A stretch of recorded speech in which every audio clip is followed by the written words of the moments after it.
call Crash Bros that are saying, here's the reason why the housing market is going to crash. Here's why this day, this week, this new thing is going to cause housing prices to do something like drop 20% by the end of summer. Or Ken McElroy called out 40% in the first year. He's since revised it. He said, he was off. He hasn't done it since. He has not really called for any kind of crash, but there's other channels that are just constantly doing it because it gets views. They get a lot of views. So for the last month or so, we've seen a lot of layoffs coming in tech. Mm-hmm. And I see that they're saying, with all of these layoffs, there are going to be people who can't pay their bill. They're going to lose their house and they have equity, so they're going to be forced to sell. We might not see foreclosures. So that's good that they're not saying there's a massive wave of foreclosures coming on some of the channels. Other ones are saying that foreclosures were up 400% because it's such a small number. Going up a still small number makes it a massive percentage increase. But they're saying these layoffs are going to cause people to sell, and forced sellers would cause an inventory flood. A flood of inventory would lower prices. I can track their logic. But then we have unfortunate information that comes out because good news is bad news is good news. The jobs report in January, people expected, I think the expectation was 187,000 jobs would be created. Mm-hmm. And we hit 517,000 new jobs created, which to me is weird for seasonality. Normally jobs are created in November, December because of all the holiday stuff. And then January, even places like FedEx would hire and then fire everything but 20% of what they hired in January and February because it's the slower season for them. Mm-hmm. Transportation knowledge. But for January to be that big of a growth, and for the Fed to say, oh, we've got inflation under control, we're only going to do a 25 basis point increase. So here's my question for you, Matt, the lumberjack landlord. Thank you for taking your time out on this busy Friday where you're in your last few days of having a job. We're in the coming days. We're in the coming days. It is coming. Right? Final Something days, yes. Wicked this way comes. Yes. What are the Crash Bros going to use next? Because next week, in order to get the 40 to 50,000 views on a video that they've been getting for the last few weeks, they're going to have a reason that sounds plausible. Like I can track the logic. If a bunch of people got laid off, we had forced sellers, prices would probably come down. But when tech represents such a small portion of the actual job market, but it seems large because they actually own platforms like Google and Facebook, where we get our news and information at now. So it seems massive. What do you think it's going to be next week? They're probably going to have to transition to getting an OnlyFans account. I have an OnlyFans account. Yeah. Yes. I mean, at the end of the day, so here's some of the concepts that I think of when I think about this report. Didn't beat by a little. It was unbelievably huge of a beat. Like, it didn't beat by 20 or 30,000. It beat by multiples, which is really hard to do. P.S. By the way, this is why all the people in the game value our opinion a whole lot more than the analysts. You can't spell analyst without anal. That's all I'm saying. And the fact of the matter is that they're clearly not spending that much time with the data, because guys like us, I'm seeing it. You're seeing it in your rentals. You're seeing it with your friends' rentals. I'm seeing it in my rentals. I got a call from Section 8 saying, hey, listen, we could use a couple 1-bedrooms and a 2-bedroom. And I was like, interesting. I might have one of those. And so I think the interesting thing is that people, again, are missing it. They don't know the future. We don't know the future either, but we know what our business is showing us every single day.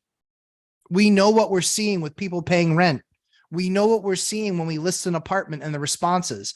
This is the absolute worst time. Dion, it's going to be minus 17 here this weekend. Minus 17. I'm not doing an open house when it's minus 17. But because that's the kind of weather you can get, people aren't going to move either. Go ahead. Sorry, I need to interrupt you. I want to talk about the power of your course. Okay. With the people and demand for rentals. So I have what I consider a good, thorough rental listing system when I list a property, because I've only done it 4 times in 12 years, right? So it's not a skill I've developed, but I've usually had 20 to 30 people interested, over a dozen probably qualified applicants within a couple of days of posting a listing. A friend of mine listed a listing recently. It's winter. People say it's harder to find people. I totally get it. I helped her put her listing together. She had a little bit of interest. Some people came and went, but there was no real demand like I was seeing on mine. And I don't know what the difference was. We reached out to you, took the information that's in your course on how to actually do a listing. And you and I'm not going to give away the cow for free here, but you listed out about 6 or 7 things that I hadn't considered that you can, use as a strategy in listing your property. Made that simple change. She had 2 qualified applicants like the next day. So the next morning. So we're going to do tours and stuff. The demand is there. You need, like, don't follow me on how to list a property. If I ever in the future, I'm not going to today, but if I ever in the future have a course, there's going to be a section called Lumberjack. Well, this is how you list a property. Because with your unit count, with your experience, that's something you've developed a skill for. It's not something I've worked on. Didn't mean to interrupt you, but no, I mean, thanks for the plug. So yeah, like I think that I see the mistakes made in postings all the time. And it's one of the first things so I was a sales trainer for a number of years. One of the first things we tell people is sell the sizzle, not the steak. And people will list square footage in their ads is one major mistake. Square footage only is a disqualifier. It's not a winner. It never wins, because you go and ask 3 people, what does 120 square feet look like? Like, walk it out. Like, show me about what that, no clue. 9 out of 10, no clue. And so the problem is that all you're using is a disqualifier, because they're like, 120 square feet, that's not big. That doesn't feel big, because 120 square feet doesn't feel big. And technically it could be a 10 by 12 bedroom for a kid, which is huge for a kid. So there's little things like that we teach in my course. I'm a landlord now, what? And the videos on the channel with a syllabus on my channel. We had an amazing launch this week, which was awesome. I'm so excited. There's literally 2 people that completed the entire 9.5 hour course in 2 days. I'm just like, man, that's commitment. But the feedback's been awesome. But yeah, it's really operational excellence is really where I've gotten to with my business. That's the best thing that I can teach people. There's 1,000 courses out there that teach people how to buy. There are not courses out there that teach people how to really manage tenant communication and warnings and, construction and rehab and, how to do your lease properly. My lease, I always have a larger amount of applicants than any other landlord I know. And it's because of how I write. It's not because my units are the best. It's because of how I write my ads. I would absolutely agree. After seeing the change in just the way we worded the ad based on your advice. We had somebody else in the course that posted an ad 3 weeks ago, got a couple applicants. They were horrible. Went through the course, rewrote the ad, posted it, had 5 qualified people, and had somebody ready to come sign a lease within 48 hours. I'll take those numbers all day long. Nice. And so for those, go ahead. And so what I will say, for some people, that's worth the price of admission alone, because you don't lose months of rent. You're the first one rented, not the last one rented. You're the one getting above market rent because they read the ad, they fell in love with the place, and now they're ready to make that move happen. So for people joining late, thank you for joining us. The algorithm finally let you know that on your feed that we were here today. This is one of those random midday live streams that we try to announce, but one of us still has a job, so we're not able to commit to every Friday like this. But yeah, I don't know that we've missed many. No, none at all. And Dion, don't lie. Tell them exactly how it happened. I literally sent you a text and I was like, hey, want to do a live stream today? You're like, sweet, something to do. Oh, I know this retirement is rough. I'm sitting here going, what am I going to do today? I have to actually figure, do I want to wake up before 5 p.m.? Because I'm probably going to stay up until 4 tonight. Right. It's awesome. This is, it's how nerdy can I be? I'm a gamer. Most of the people that I game with actually have a job. So this is their night. They can actually game all night. And I'm like, yeah, sure. So here I am waking up to be here, which is great. Awesome. To catch you up on the purpose of this live stream, it's to answer your questions. So as the questions come into the chat, we will get to each one that comes in, depending on how much time Matt has from his job for now, right? Today. The Crash Bros have been talking about a real estate crash every couple of days, a new reason for over 2 years and probably a decade, but the ones I've seen that get the most views in the last couple of years are saying Here's the reason why the next crash is going to happen. Here's why it's going to happen. Here's the proof that the new crash is coming. And just so we're clear, I don't care if there is a crash or if there isn't a crash. If somebody's telling you a crash is coming, don't buy, or there is no crash coming, buy now. Don't listen to them. Either one. What's happening in the market doesn't tell you if it's time to buy or not. There's only two things that actually tell you if it's the time to buy or not, and it's not what's happening in the market. First, the market is like the weather. If you live in Seattle, you don't call your friend in Florida and say, hey, is it nice outside, right? You go outside and you go, it's raining, it's cold, it sucks. That's the weather in Washington. You think you should move to Florida, and then your friend in Florida tells you about the hurricane they just had, and you remember why you live in Washington. It's local. We have markets right now that are down 5, 10, probably more than that percent. We have markets that are up 15, 20% year over year. There are local markets that are shifting, and that doesn't tell you if it's a right market to buy in. The two things that tell you if you should buy are, one, are you ready? Do you have the reserves?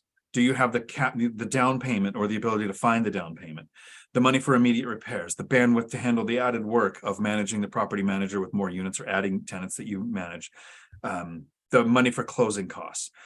And are you ready also includes, is there not a lot of crazy things going on in your life? Like you have a baby being born, which could be too much. Did you just change jobs? Do you have a death in the family, a divorce, a marriage, like some big life events that say, if you focus on your real estate right now, you might not be at 100% of your game. So first is, are you ready? Mm-hmm. Second is, did you find a great deal? If you find a great deal, it doesn't matter if the market's going up or down. If it'll cash flow now and prices tank later, who cares? You're buying for cash flow, not for appreciation. So I'm not saying buy now, and I'm not saying wait. I'm saying if you're ready and you found the deal, you should buy. Ignore what's happening in the market. So the idea was, I was asking Matt, what are they going to talk about? Because they've been talking about a recession causing unemployment. Unemployment's going to cause people to not be able to afford to keep their homes. So we're going to have a massive flood of inventory, which would cause housing prices to crash. Totally get it. Their logic tracks. If those things happen, it would.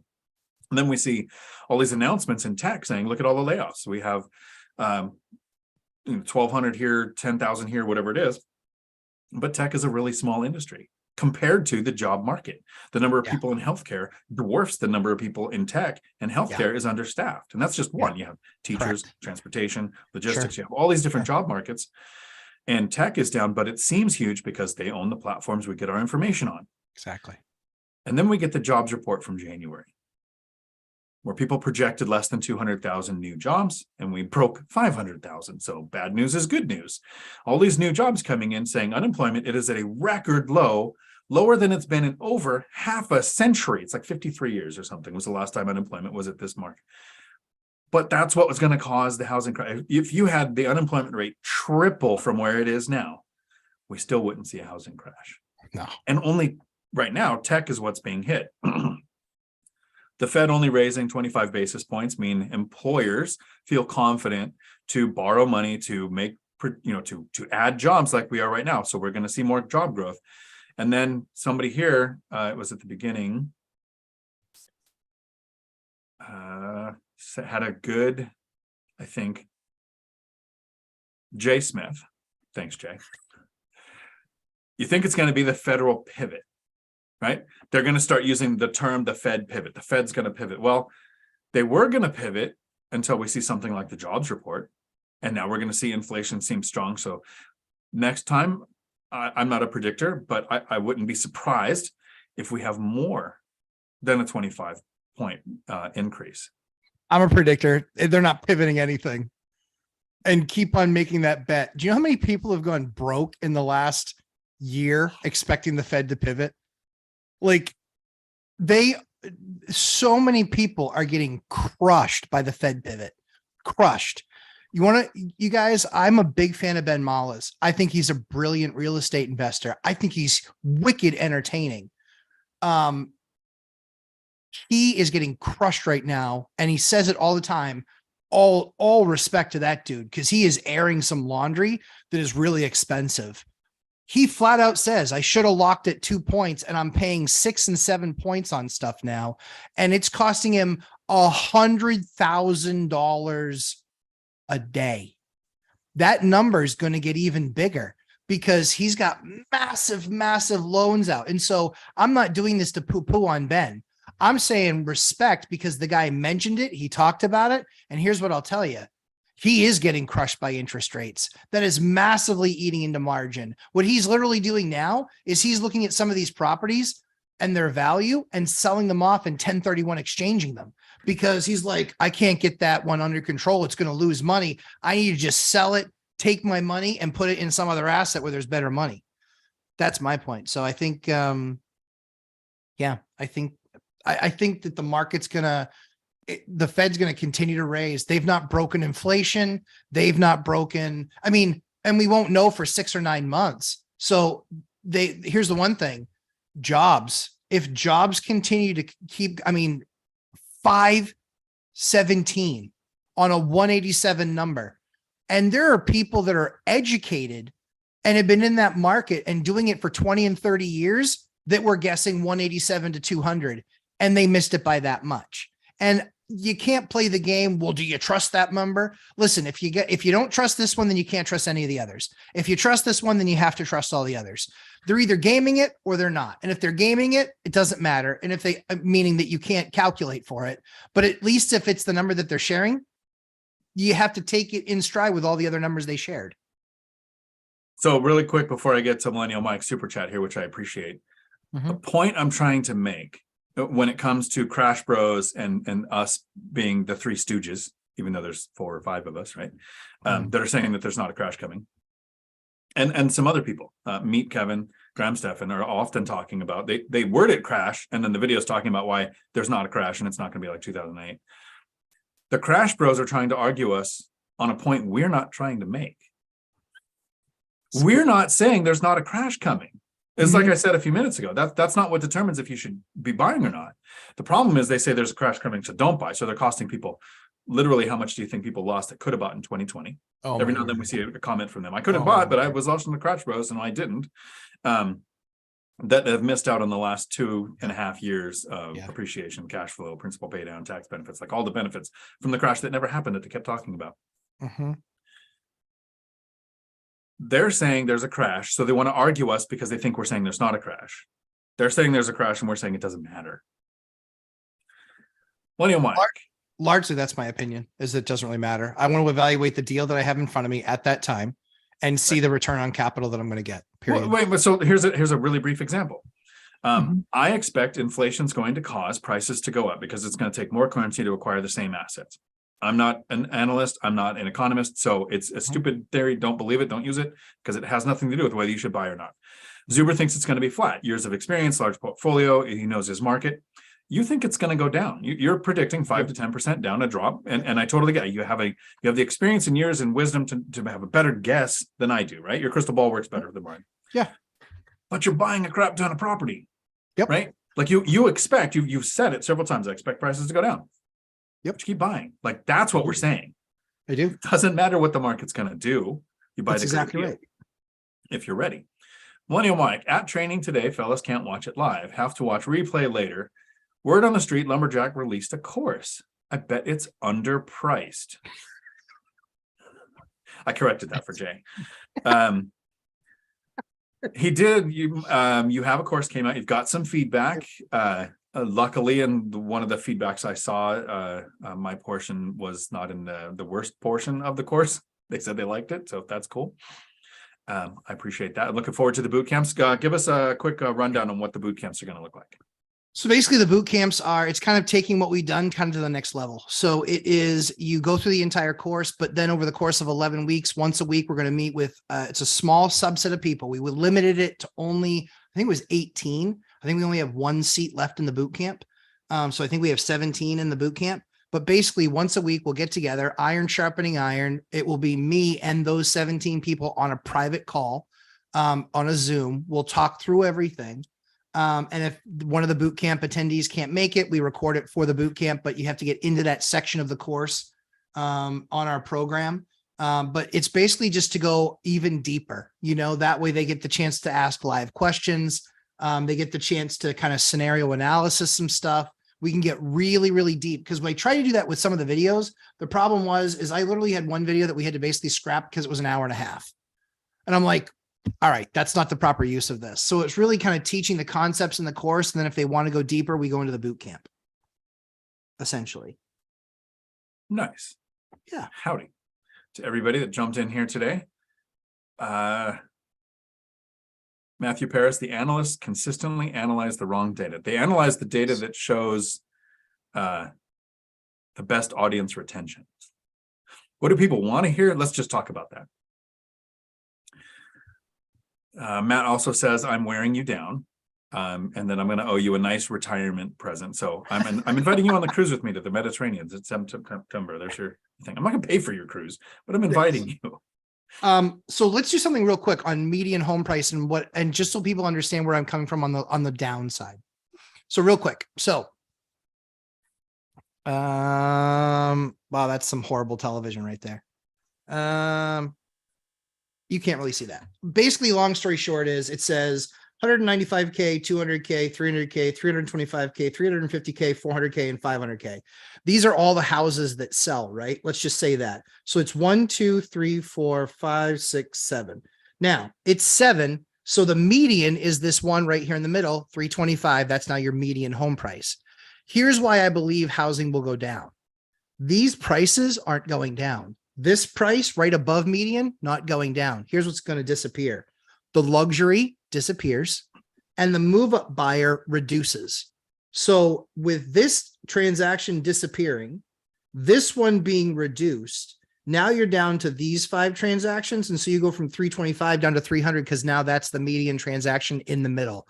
That's what I believe is going to happen. So none of this stuff, 195, 200, 300, 3.25, those houses aren't going down. Those hit the market and they're boom, boom, boom, boom, gone. They're gone all the time. It's the move up buyer that is reduced, i.e. they either reduce price or they just take it off the market because they can't replace it with their 2.5 or 3% mortgage. But luxury, the houses that I look at, I told my broker, I am looking for an amazing deal on a house in Las Vegas. There was a house that was put on at 1.729. It sold for 1.29. Everyone's like, see, it's crashing. It's not, because that house 5 years ago sold for like 650K. It's not crashing. Now they wanted 1.7. They didn't get it. They got whatever they got, 1.29, I think it was, but they were into it for hundreds and hundreds and hundreds of thousands less. But when you start to see the statistics, this is why statistics are easily changed and manipulated, is because when that top part of the market disappears, when that move up buyer either reduces price or takes it off the market, you're focused on median and below transactions, which then moves the median lower because the larger transactions are no longer part of the equation anymore at the same rate that they were. That's why I believe it's going to be down, not because I believe median and lower properties are going to get less expensive. So you make a really good point. And it tracks with what I heard Kris Krohn talk about several times. He's a very large investor, large portfolio, got into syndications. He had some great strategies early on that I really liked. But he talked about wanting to buy that $200,000 to $300,000 house because we saw Scottsdale in the 2008 crash. You'd have $2 million houses that dropped to 400,000. So you can have a 70% swing in prices.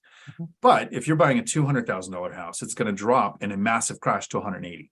It's not going to drop to 100 in most places. It's not going to drop as much. Mm-hmm. So that does move the median much larger. And I see that. So if you're a person that's looking to buy a $300,000 or $400,000 duplex and the $2 million properties drop to $1 million, those duplexes probably aren't changing. So the crash pros are going to be able to say, look, median home price is down. Doesn't mean that people are going to get a better deal then. We have some great questions coming in here today. I want to see if I can get to some of these. The first one I want to handle is for you. Yeah. Mark talks about bought the course. When he tried to log in with my email, said I have to repurchase it. What can I do? Nope. So you should be able to get in without a problem. There is a support email, just email support. And we actually have a company that is managing those emails because they can make whatever adjustment in the system. So absolutely. Thank you for telling me. That's happened a couple of times. I don't know. They haven't figured out why. the one last time that they looked at it, it was some mistake in the email. But anyway, if you just email support, they should be able to take care of that for you. No problem. Cool. Yep. Carrie, howdy. Matt and Dion, thoughts on cash out refinance to get next rental property? You first. On your so the way that I treat cash out refis, I have a little bit different of a risk profile. If it's on an existing investment property, so long as it doesn't make it a negative cash flowing property, I'm good. So long as it still hits all my 1.2 multipliers, i.e. if my mortgage is 1,000, I got to be making at least $1,200. That's the first thing. Second thing is I'm coming out with a video that Dion and I, and actually Zoob did last week, where it's actually evaluating buy versus rehab. The mistake that a lot of investors are making right now is they're looking at the next building or the next thing to purchase, and they need to be looking at upgrading their existing asset to see if that gives them a better return on capital. Because would you rather get 6% on 80K, or would you rather get 22% on 10K? If you can do it multiple times, obviously 22 on 10. So that's that's the video that's going to come out today. Yeah, Mark, please let me know. I want to make sure you were good. And just so you know, they send me that stuff daily. So we're staying on top of it. But thanks for your patience. But that's what I'm looking at do I buy another property or do I rehab what I have? Because a lot of materials have gotten less expensive. There is actual labor available now that can come do some of this stuff and squeeze it in. My painter went from doing 3 different developers and doing all of their work every month to now he has 2 developers that are doing nothing. And one that used to do 3 properties a month is now doing 1 every other month. So he's like, hey, I'm free for you. I was like, awesome. Cause I love this guy. He's a great painter. He's going to actually be in the course. He's going to come on and ask people's painting questions because he's a painter for 28 years. He's like, he knows all the right materials to use and he's just awesome. But those are the kind of experts that we actually are going to bring inside the course. Cool. Here is my Cliff Notes version of what I think of doing a cash out refinance to acquire your next rental property. Mm-hmm. Not on your first or second, maybe even third deal, because that tends to be when we make our biggest mistakes. Mm-hmm. So you don't want to put your equity on an existing asset, your ability to create debt on that asset at risk when you're probably going to mess up on the purchases. If you're going to create debt on an existing asset, you want to figure out what type of debt you want to use. If you can pay it off before the rate adjusts, a home equity line of credit might be the best route. Understand that 1% of the HELOC is going to impact your debt to income ratio, even if you don't take the money out. And it can be canceled at any time by the lender. But the rate is going to adjust. And so many people always jump in, well, no, it's 10-year fixed. Okay, great. Can you pay it off in 10 years? Like that's what I'm saying is, can you pay it off before the rate adjusts? Yep. Second, if a HELOC doesn't make sense, you need to do fixed rate debt. Do you have a great interest rate on your current mortgage? And do you not want to mess with that? Then do a second mortgage. Mm-hmm. But the question that comes up before you figure out what type of debt you want to use is, what's the purpose of it? Yeah. Are you confident in your ability to find a deal that will actually justify the debt on the new asset purchase and the debt on the old asset? So combine the loss of the cash flow on the asset that you're adding the debt to. Will the new asset replace that? So there's a lot to consider there. There's really 2 ways to grow your portfolio. There is investing capital, which is where you do cash out refi, home equity line of credit, sell for 1031, and you end up with a portfolio like the Lumberjack Landlord or Zuber with hundreds of units. Or you do recycle capital like I do, which is much slower, but has a lot more cash flow. I average over $1,000 a unit on cash flow with a small portfolio. After 15, 20 years, you're going to start to do that on properties you've owned that long in the other cycle version 2. So they both work. It just depends on which one you're more comfortable with. I've never taken out a home equity line of credit, sold, refinanced to pull money out, and reached financial freedom in less than a decade. So both work. What's going to fit your scenario? Yeah, for sure. And then Ninja Vanish. A question, and then my chat moved, of course. I'll just do this Mark Bella one real quick, just because it popped. So Naples, Florida, realtor board showed only 105 homes for sale below 300K, below 300,000 in December. of this last year. So December 22, there were only 105 homes under 300K.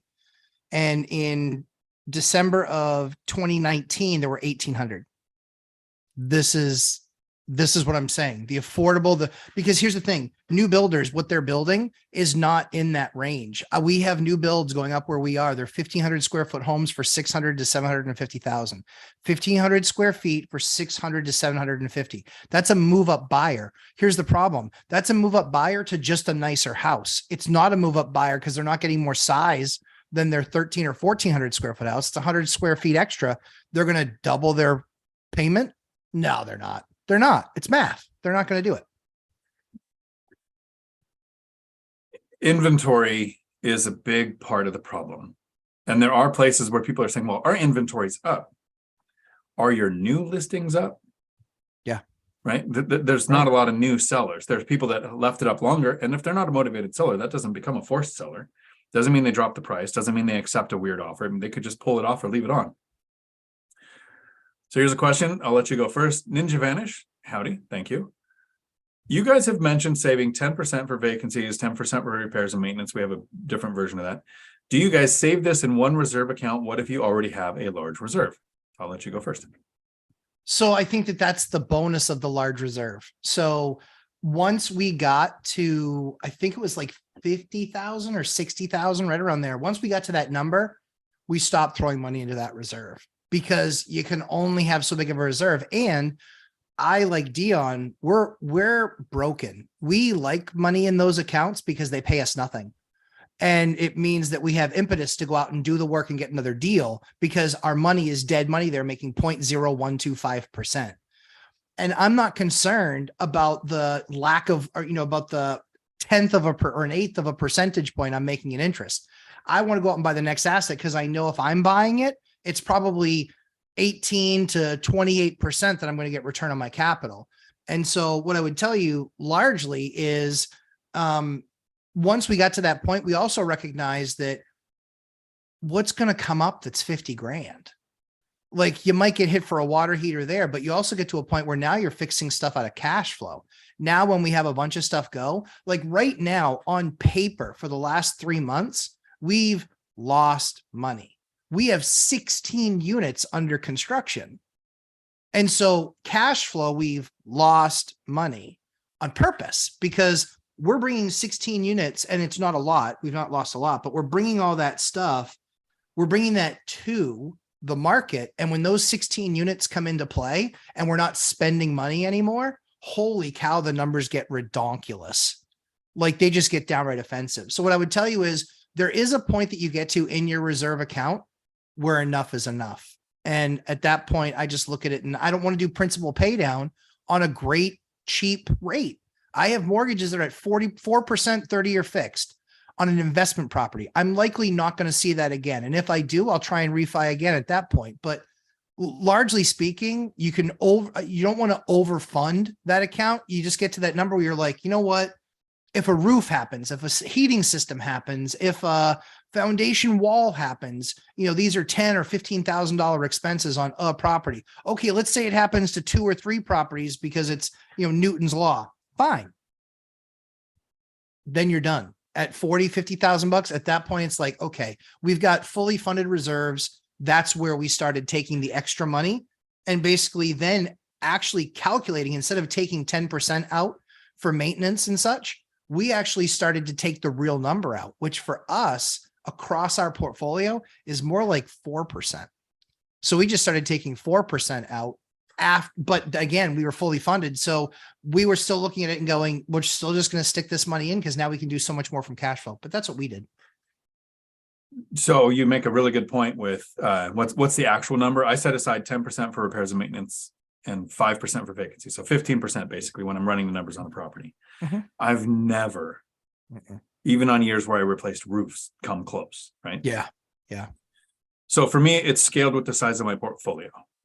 When I had 7 units or less, I wanted my reserve account to be at 10,000. So 15% of gross rents would go into that account until it was at 10,000. When I'm running the numbers on a property, even today, I still calculate 15% because I want to know that as an asset standing alone by itself, it's still going to get a good return. I'm not actually setting aside those 15% into the reserve account, though. It goes into the investing account. I would never want that 15% to go towards my lifestyle, because then if I had to use it to do repairs, maintenance, or take care of a vacancy, then it impacts the way that I live. One of the reasons why I had a short the other day talking about repairs on a rental do not impact cash flow is because 15% of gross rents is set into this account to replace a water heater, to replace a garage door or a roof or a air conditioner. So at 7 units or less, 10,000 was enough. I could sleep at night. I could replace a roof, handle a couple months without rent, whatever was going to happen. Once I got more than 7, I figured a few things can go wrong at the same time. So I increased it to 30,000. I was still working, had a pretty decent job. So 30,000 was enough. Everything above 10 or 30,000 needed to be put to work to make more money. So it was going into the investing account. When I retired and I quit the job where I don't have the consistent expected paycheck coming in every 2 weeks, that trap that kills your dreams. Now that I don't have that, I increased it to 50,000. I don't want more than 50,000 sitting there. I'm like Matt, I don't have it in a high interest account. I don't buy CDs. I don't do anything that would get a good return, because I want my little caveman brain to be saying, hey, you're losing money to inflation. You should put that money to work into a deal, find the next rental. So I'm still hunting. I don't need any more, but the money builds up and options change. I might go from buying a property that has a great yield to buying cash flow, where you buy a property with just cash and don't worry about the yield. You get a really bad yield, but you pay cash. Or I use my own money to do a BRRRR where I don't have hard money, so I don't have the timeline that comes with a normal BRRRR program. So those kind of options come up way later in investing. As you're growing, that reserve account can grow with the size of your portfolio, but everything above that should go towards your investing. But even once you have a whole bunch of money in the account and you have a portfolio kicking off cash flow, I think when you run the numbers on a rental, you should still calculate, like Matt does, at least what was the real cost. This is what my return is going to be. I still do the 15%. At some point, I might shift to what is real, but that would take actually doing work and figuring out what real is, because it's way less than 15%. Yeah. And I'm too lazy to do that. Yeah. So good question, the biggest issue that you'll get to is that, and again, doesn't impact you because you basically underwrite your deal super conservatively. That's why your stuff makes so much money, is because you're really good at underwriting. If you want to get to faster growth, you have to recycle capital and you have to use actual numbers, because you end up leaving too much money behind in deals. And you're just like if we took the number is not like, I would be able to save a down payment on a property in a few months, probably a couple of months, if I were calculating at 10%. It would be just too much. And we would have constant override. So we actually use that money to churn. The interesting thing is that we're constantly churning and upgrading properties. And so that's why it's like, again, the last 3 months on paper is negative, because we spent so much money rehabbing properties. But when these 16 are done, it's ridiculous. Like the numbers get nuts, because then we stop spending all of our profit on getting new ones online. And we have all the profit that we haven't recognized a dime of on those existing 16. Quick comment here from Financial Fighter. Aloha, Mark. Warren Buffett has said, even if he knew the Fed's exact interest rate moves 2 years in advance, it still wouldn't make any difference in how he would invest today. That's exactly what I'm saying. Yeah. If we knew the housing market was going to go up 20% or down 20% in 2 years, I'd still be hunting for the exact same good deals. Great point. Ninja Vanish, thank you for joining. Welcome. We have cookies on everyone's computer. So that reminds me to bring up the point that today at 4 p.m. Pacific, unless the world ends between now and then for me, for some reason, I'm doing a members only chat where we'll give out a Zoom. You can join the Zoom. We'll look at deals. We'll look at leads I've got from my agent. We can look at your leads too, the people who join. So what happens is I put up the live members only. So it'll be 4 p.m. Pacific. The first chat in the live chat will be me putting the Zoom link. So anybody who wants to can join that, jump in the Zoom. That's cool. So cool. Thanks for joining. Carrie, thanks for the first question. Here's your follow-up. In my scenario, and I think we'll take that out of your sentence, I would remove the in my scenario and just ask, would you not have utilities in the renter's name? How do you view utilities, Matt? No. So we always, with a percentage of our portfolio with different properties based on a bunch of different analysis, we will always try concepts out. And that's why, honestly, I believe I'm an elite investor and operator, is because we try out concepts in our portfolios. And so we're constant, and we're not doing it with a property. We're doing it with 10 or 12 because we have 130 plus units. So if I do it in 10 or 12, that's a 10%. I can really see like what the impact is. When we were helping the folks that had qualified for the government program, Emergency Rental Assistance, ERAP, Emergency Rental Assistance Program, that was the money that they had set aside, was $51 billion, and they were funding that through the states. We got kind of chastised by that program saying, you need to give us an all-in number. And I'm like, we don't really do all-in numbers. When I say all-in, that means heat, hot water, water, sewer, electricity. It was everything. And I was like, we don't really do all-in numbers. And we did the study. We did the all-in numbers. We had people that previously had rented those units where heat was $200 to $250 a month, hit $600 and $700 because they weren't paying for their heat. But we tried it on a portion of our portfolio because we wanted to see, let's just try it out. I will try almost anything in a percentage of my portfolio.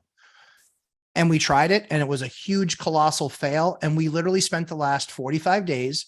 We took a total of 30 electric / gas / oil bills out of our name and basically gave them back to the tenants and said, here's your rent increase. And here's your program change, and we're done here. And if you don't like it, that's fine. You can leave.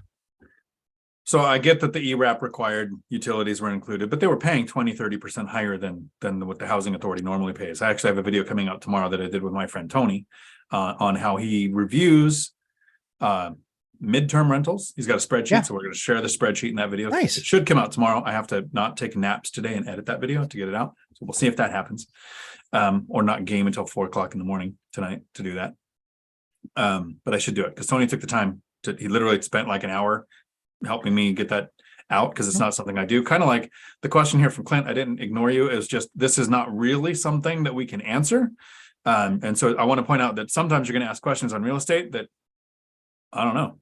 And the reason for live streams, to me, the benefit to these and why I watch live streams of other investors is I want to share what's in top of mind awareness. If you're asking questions about yield, insurance, LLC, screening tenants, like all of those things, that's top of mind. I need to be able to look at a property and within 5 to 10 seconds determine if I'm going to keep looking at that property or not, right?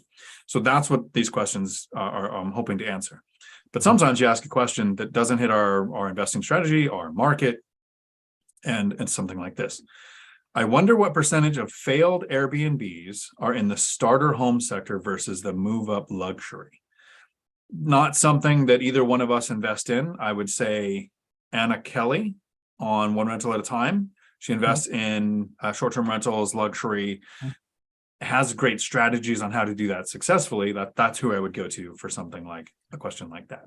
There's a channel that might add, or there's a video that might add some value, Clint, is that we actually did a video with Dion and Mike on Airbnb. And it was the concept of there's about 1 million units, not houses, but about 1 million units. That's it in all of Airbnb in all of America, 1 million units.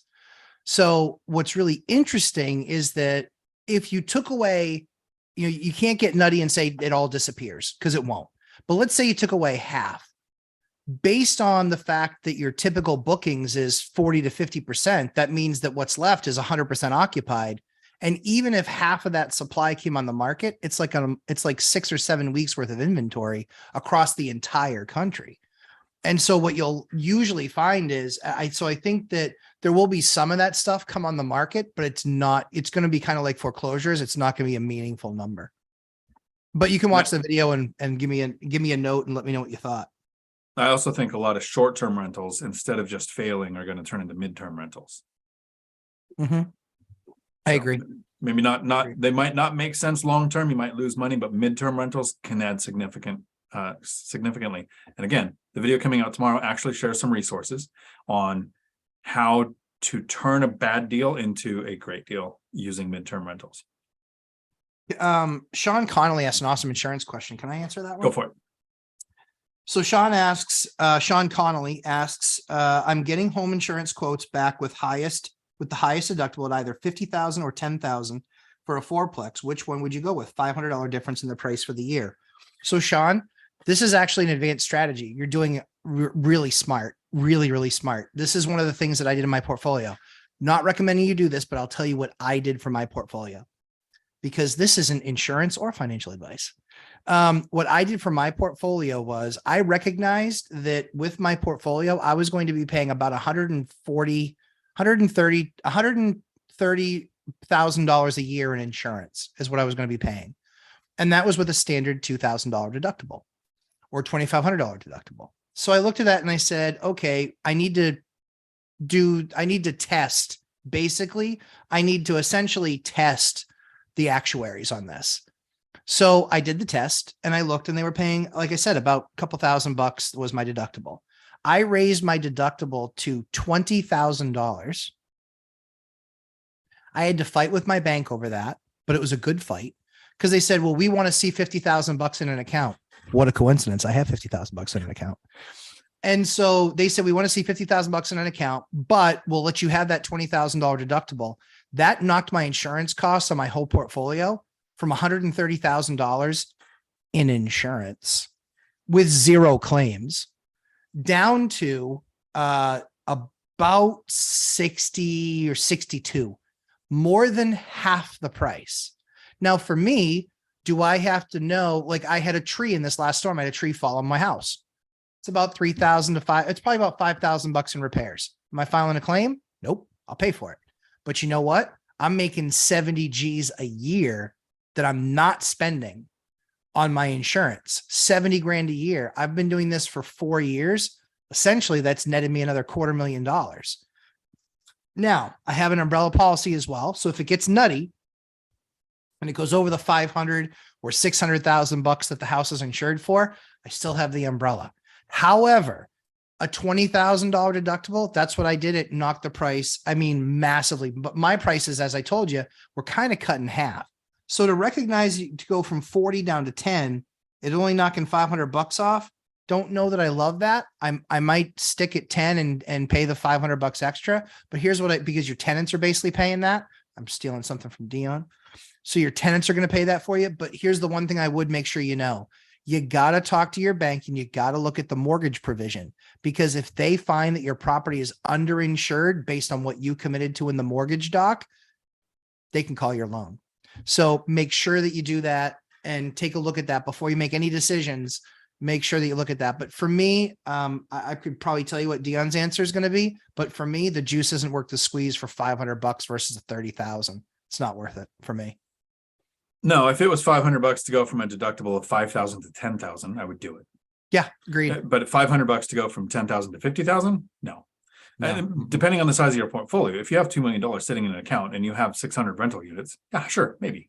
Yeah. But if you're like the rest of us mortals, my deductibles are 10,000 or 5,000. There were times when my insurance wouldn't go above 5,000. I try to keep it at least 10. I don't know that even with my portfolio, I would want a deductible larger than, I think 20 is as high as I would go. So the 50 for 500 would be a no deal for me too. Yeah, because the idea too is that let's say a hurricane comes through and and 5 houses get destroyed or an earthquake. One thing that people don't know is that there's actually a fault line around New Hampshire. I have that insurance. I have earthquake insurance. And people are like, why do you spend the money? I was like, because annualized on my entire portfolio, it's a fraction of a fraction. I don't care. I will get people on site. And the other thing that I look at too is I have not ever bought rental insurance, but you can get it added on to your existing fire policy or land or, non-homeowners policy. Those are the things that you guys need to be shopping. Again, we cover a lot of that stuff in the course, but that's the kind of stuff that people don't shop. And it blows my mind because I have insurance that if it basically, if that unit goes vacant, I'm in good shape. I get my rent covered. Jared asked the question, I'm self-employed. How would you determine when to invest back into the company and when to start investing in assets? Matt? Oh, I think that it's really tough. So for me, we waited. That's why I kept the W-2 as long as I did. and that's why I stayed employed as long as I have, is because we've never taken money out of the real estate. We've just rolled it and reinvested, rolled it and reinvested, rolled. And the concept from a business perspective, we'll kind of jump into business school, well, ninth graders version anyway. The idea is that you push off taking an income from your business as long as you possibly can, because it just creates massive growth. It's the compounding effect, and it's also the growth effect. So for us, I could take a lot more money out of the investment properties, but what am I going to do with that? Just expand my lifestyle? Not Dion over here. So the biggest issue is I just invest in the business, invest in myself, because the longer you can delay it and the longer you wait, the more that's there waiting for you when you're ready to actually start pulling on it. And that's why now at 45, I don't have to work another day at my life. I could literally give it to a property management company and never take another tenant phone call again. And I will have more than enough money to live the rest of my life, send my kids to college, do whatever I want. But I just choose not to do that because I want to keep as much money in it as I possibly can and rolling and buying more assets. That's my take. So I spent the last decade growing a CDL school, right? I started as an instructor, part-time night instructor, was demoted all the way down to president of the company. I grew up from 6 staff to 60 staff. I watched the owners put every penny that came in back into the business. They grew the business. If you're going to invest in your business, you have to think, is the growth sustainable? Is there potential for growth? So if you have a business where you're not going to add crews and it's only going to be your time that you're putting in, are there tools that you could buy that can increase your income? Would employees increase your income? So is there potential for growth with that business? Those are kind of the things I would look at. Yeah. No matter what you're doing for growing the business or investing in real estate, I would consider house hacking. Right? You have to live somewhere. If you're growing a business and you can reduce or eliminate your largest personal expense, maybe taxes, but if you can get rid of that personal expense, you can have a bigger impact on growing your business or investing. If your business hits a plateau and there isn't a current investing strategy that you can implement that would add growth, you don't have a better marketing strategy, you can't open a new footprint, you can't geofence, you can't spend money on getting more clients, and you hit that plateau, that's a time to take any excess money and talk to your CPA and see what type of investments, because you said assets, not real estate. It could be a different business, it could be stocks, it could be real estate, it could be crypto, it could be whatever asset you're into. Sometimes those investments can be used to offset the business needs as well. And here's the question from Robert Kiyosaki. What business is McDonald's in? If you ask the average person what business is McDonald's in, they're going to say, well, they're a restaurant. And no, they're a real estate business. Is there a type of real estate investing that you can do that can augment what your business is? Are you renting an equipment yard? Could you buy an equipment yard? Could you rent it to yourself? I mean, there's all kinds of strategies there for growing both. I think personally, if you're self-employed growing a business, in the beginning years, probably first 5 years, it's probably more important to put money back into the business than it is into rentals until you stabilize the business and find one of those plateaus outside of house hacking, because you can incorporate both of those at the same time. Can I answer Shred's question? I think it's really good. So Shred asks, why do you want more at this point, Lumberjack? Not enough at this point to be comfortable. If you knew you would die in 5 years, would you change your mind? So for us, I like spending time with my kids, and we actually go on site to these things. It's kind of become part of our life. I enjoy it. And so we do great deals. And that means that last year we did 11. We did, I think, 11 deals last year. And it's because we got great deals. I was buying awesome deals at 3.75, 4 1/8, that are throwing massive cash flow. And for me, I have Dion and I laugh about this all the time. I have a little bit of a different life requirement. His kids are older and grown. And his biggest question of the day is, what what universe am I going to go rumble in at World of Warcraft? And that's a good question to ask. And for me, I've got 3 kids. I've got a wife. And so, yeah, we also have a very different lifestyle now because I needed a house for my 4 kids. I didn't want to do an apartment anymore. I didn't want to do a side of a duplex. My wife was like, we made a deal. She's like, hey, when we start having kids, I don't want to do the house hack thing anymore. She was a good sport for a decade, or 12 years. She was a good sport. And then she's like, I just don't want to do the house hack thing anymore with kids. I would like our own space. My wife is amazing. That was a very easy conversation. So that's what I would tell you is I think we just still do great deals.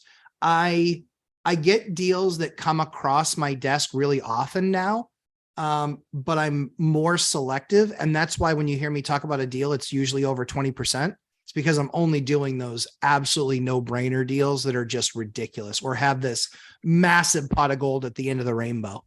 You know, those are the deals I'm doing now. Zuber talks about that too on only great deals, and the next one's only better. Yeah. Which, not to disagree with him, makes sense. When you have the portfolio and you have financial freedom, and you're only going to go for those great deals. In the growing years, I hit base hits. Yeah. You get RBIs from having base hits. You don't get that if you don't even get on the field, right? So don't think it has to be this great stellar. You heard somebody got a 10% return, or someone got a 24% return. And so you have to beat that. No, if average in your market is 5 and you can find a 7, you pounce all over that. Yeah, you get all over that. And Dion just made a sports ball reference and he did it correctly. Well done, sir. Close. Well done. Well done. Well done, buddy. Get all those goals for baseball. Mark has a question that's probably best directed at you because I have not done rehabs or upgrades. Yeah. Adding 2 rooms and a bath to a basement to my 2-1 single family house. Drop ceiling or drywall for ceiling? What is the better value add? So here's the scenario that I evaluate. One is how much plumbing is above that ceiling, that drop ceiling. Because the reason that you do the drop ceiling is it's a whole lot easier. It's usually less expensive and you can do it yourself. But the other reason too is access to plumbing. Whether it's a drain line, whether it's an electrical wire, no matter what it is, you have access to it. The one thing that I would tell you to do that we do in our units is we make sure that we put Roxol Safe and Sound. You want some material that you're putting in there that's going to reduce the amount of noise that you're getting from walking on the floor upstairs. It's the reason why Dion doesn't like top bottoms. So you need to put Roxol in there, something in there. Also, if you're going to do sheetrock, you want to look at some sort of a hanging pin system or using a product called Quiet Rock, which I actually have a piece of right over here. It's this one. Yeah, Quiet Rock. It basically has a it has a membrane in the middle that you can't really see, but it's a rubber membrane that will actually cut down the amount of noise conducted. So you can go either way, but just recognize if you go sheetrock, it's going to be really tough to knock that noise down. And if you ever have a leak, which I guarantee you, if there's any plumbing above that, you're going to get a leak eventually, and then you're going to have to cut it out, repair it, and then it's going to always look repaired. That's what I do like about the drop ceilings. Just go with a nicer tile. So they make just the ugly ones that look like, I don't know, they look like a little bit like cottage cheese. Don't love those, but they make nicer, more design-centric tiles. I would go Roxol, then that design tile, and it will look a whole lot nicer. It also gives you the ability to do fluorescent lights in a panel section, which is just, it gives you good light down there. And then you just only have to worry about egress to make sure that people have 2 forms of egress to get out. So hopefully that answers the question. Nice. And like I said, that was more of a you question than a me question. I've done both. So lazy. Yeah. Dion's going to do a rehab one day. And I told him, I said, when you do it, I'll jump on a plane. Nice. I don't see it anytime soon. Unless well, I don't know if it's a It'll rehab. happen. It's going to be a burr. It could be. I've got $500,000 I got to put somewhere, and somebody might bring the right deal to me. Nobody has yet because every wholesaler I've met is crazy. Dude, yeah. But I might find a burr on the MLS, and then I'll be like, Matt. Oh, dude, I'm there. I can't wait to do it. It'll be awesome. Calamity J, follow up on reserves. Do you have to pay taxes on the reserves collected if you don't put the money back into the property or use to purchase another property? So you get to double dip on depreciation. This is a beautiful thing on Texas. It's like Congress is full of people who own properties who keep making laws that benefit people who own properties. When you make rental income, it's called passive. Whether you think it's passive or not, the IRS calls it passive. So you get to take off write-offs. You get to get paid, pay all of your bills, right, that you can take off as a write-off.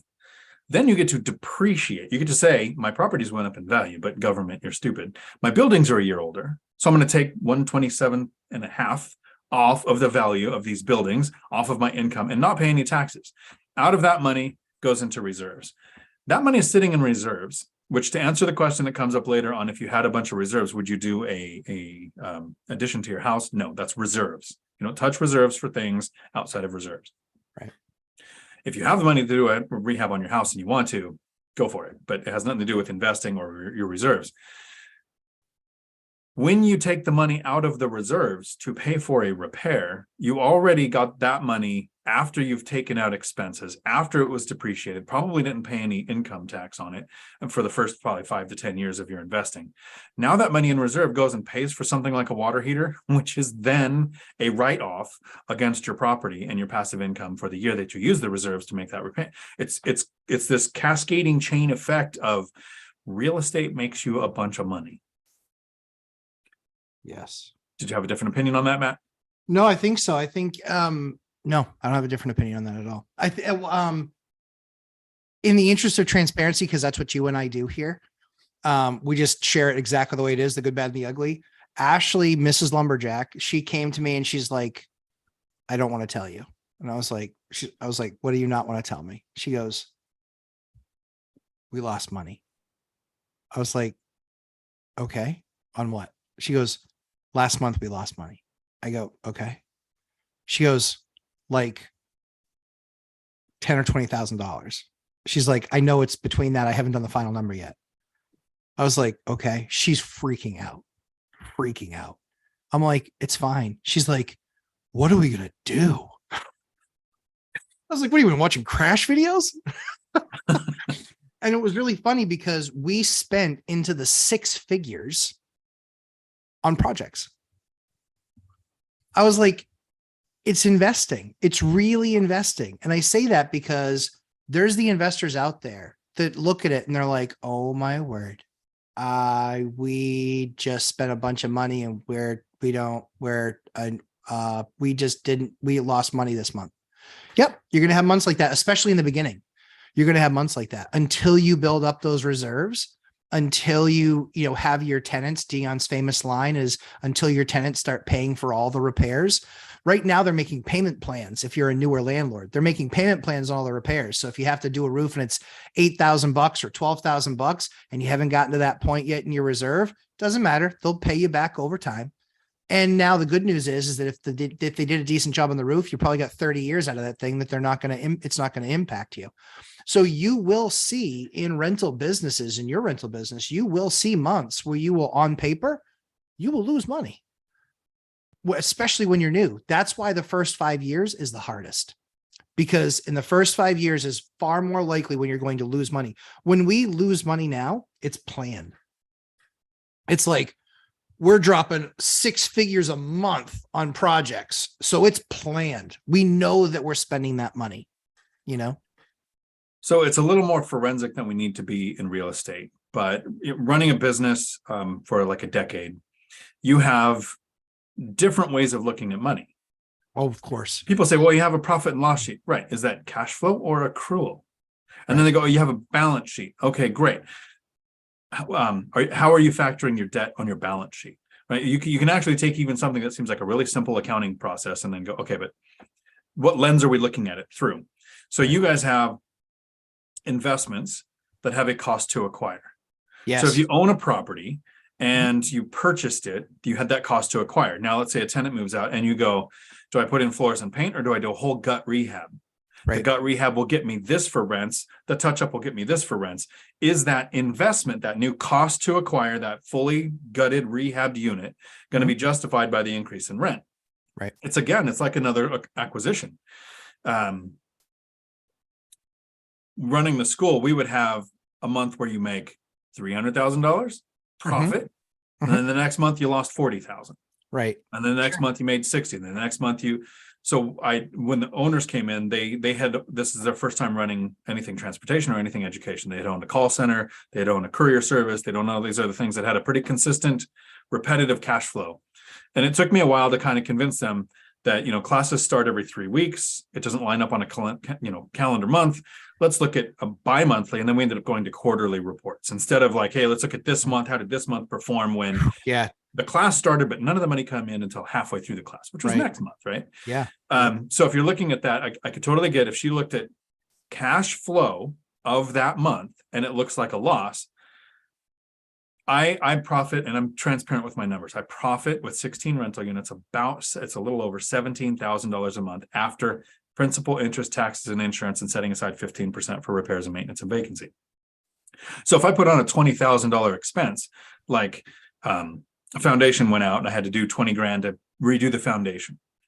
If you looked at the cash flow from that month, looks like I lost 3 grand. Right. But 15% of gross rents are set into an account used for repairs, maintenance, and vacancy. My cash flow is untouched by that expense. Your investment on these gut rehabs, the $600,000 you're putting in, isn't impacting your cash flow. Right. Yeah, I think it's running a business. It really truly is running a business. And so, if you don't have reserves and you do have cash flow, and you just get to a point when you get bigger and bigger and bigger, where it's like, yeah, you know what, we're going to gut this. We're going to do it out of cash flow, and it's going to be $100,000. Okay. And so we're saying no to rents for 30 days, et cetera. So yeah. And then that's kind of how I would run it. So yeah, I think it's not always up and to the right.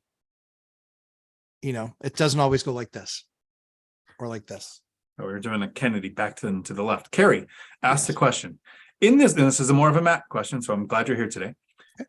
In this market, do you feel it's worth to upgrade kitchen countertops prior to selling a house? That's a really good question. So I believe that you can get the benefit of that upgrade without doing that upgrade. And what I mean by that is countertops are very much a design element. And so what you want to do is you want to contact, what I would do is I would do the legwork for them. I would contact a bunch of companies, get the pricing, know exactly what the cost is going to be, understand what that exactly looks like. And then when you're going to sell the house, say, we actually have new countertops, but we want to let you pick them. And so we will actually, we've set up everything. We've contacted a bunch of contractors, blah, blah, blah. I've actually done it where I've given them a credit and saying, hey, we'll give you a $3,000 credit towards new counters or a $4,000 credit towards new counters. And here's the pricing that's already been available from this counter vendor. And they can upgrade. It's kind of like almost spec builders do, where they can allow you to upgrade, so long as that way they know they're going to be able to upgrade that. But here's the thing. When you look at counters and backsplash, that is usually not sexist, but that's usually where whoever's doing the cooking, in my case, it was my wife, she really wanted a certain look, and she got to express herself with what she wanted it to look like and pick that stuff. If we'd already put in $4,000 worth of counters and $2,000 worth of backsplash, I'd have been like, I don't care how badly you want to express yourself. It's staying that. We're not changing it. So you can use it to create design appeal for your property, but I also use it as a bargaining chip. And then just say, we'll allow for that if you think your counters are that bad.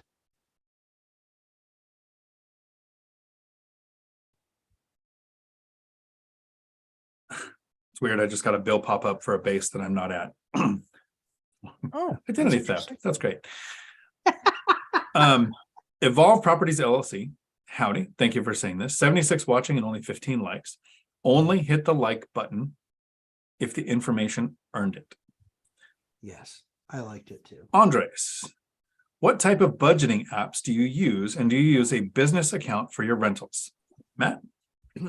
So we have, once you get over 10 units, you need to have, or 10 rentals, 10 mortgages. Once you get over 10, you have to maintain a security deposit in a separate account.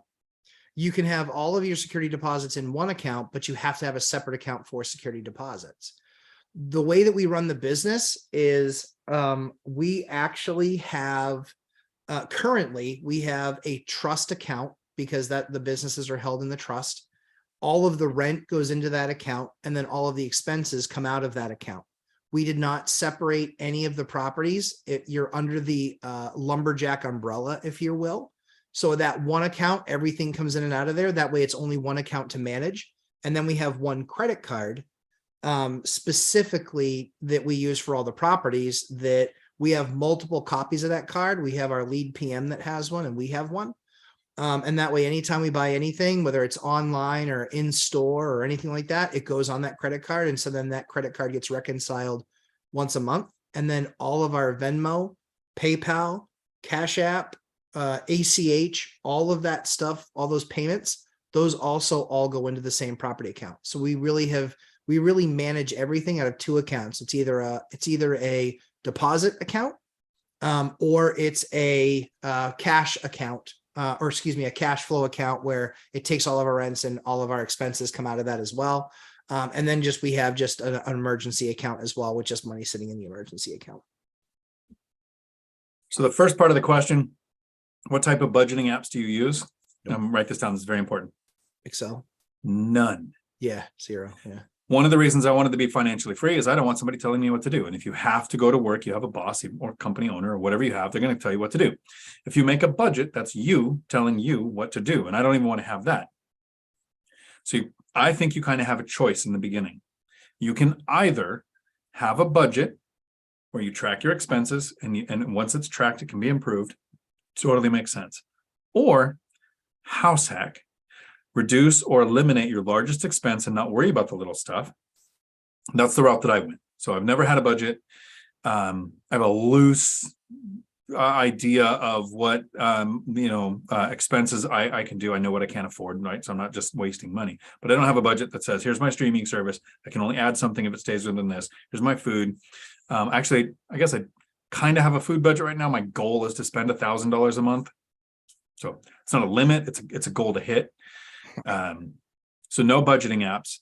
My business structure, because I only have 7 properties, 6 mortgages, so I'm not at the threshold where you have to do commercial loans where they're going to look at a lot of other stuff, is my entire business, 1 checking account, 1 saving account, 1 credit card that I pay off daily. And there's a reason I pay it off daily. Your credit agencies will check your credit on a different day of the month. And I've had a credit drop of 24 points because my balance on my card went from $30 to $200 on 1 credit card. That dropped my credit score 24 points. Crazy. So keeping that at a 0 every day is one of the ways I keep my credit score. And I could pull my phone up and show you it's about an 800 right now. So if I do Credit Karma. So one of the reasons why I don't, so it's Credit Karma, I don't do, and I'm going to see what it pops up as here, if you can see it. Nope, there you go. 808 and 798. Right. So I don't teach how to do credit because I don't have an 850. But since I hover around there, I know that one of the things that keeps me there is never carrying a credit card balance, even just a couple $100.